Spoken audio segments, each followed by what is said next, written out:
കേരളത്തിൽ വളരെയധികം ചർച്ച ചെയ്തുകൊണ്ടിരിക്കുന്ന ഒരു പ്രധാനപ്പെട്ട വിഷയമാണ് ജാതിവെറിയും അല്ലെങ്കിൽ മതത്തെ സംബന്ധിച്ചിട്ടുള്ള ഇന്ത്യയിലെ കാഴ്ചപ്പാടുകൾ. കേരളത്തിൽ വളരെയധികം രൂക്ഷമായ ഒരു സാഹചര്യം നിലനിൽക്കുന്ന ഒരു അവസരമാണ് ഇപ്പോഴത്തെ കാലഘട്ടത്തിൽ നിലനിൽക്കുന്നത്. എന്നാൽ പോലും നമ്മൾ വളരെയധികം വളരുന്നുണ്ടെങ്കിൽ പോലും ജാതിവെറികളെ പറ്റിയും അല്ലെങ്കിൽ ജാതി വിവേചനത്തെ പറ്റിയും പഠിക്കുന്നുണ്ട്.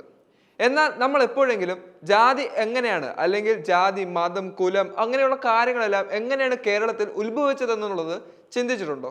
ഒരുപക്ഷെ അതിൻ്റെ ഉത്തരം തേടുകയാണെങ്കിൽ ഇന്ന് നിലനിൽക്കുന്ന പല സംസ്കാരങ്ങളും ശൂന്യമാണെന്ന് പറയേണ്ടി വരും.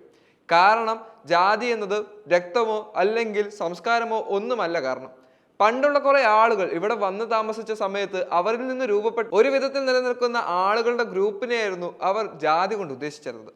എന്നാൽ ആ ജാതി പിന്നെ ആളുകളുടെ ഉയർച്ചേനെയും താഴ്ചേനെയും വരെ കാണിക്കുന്ന രീതിയിലേക്ക് മാറുകയായിരുന്നു.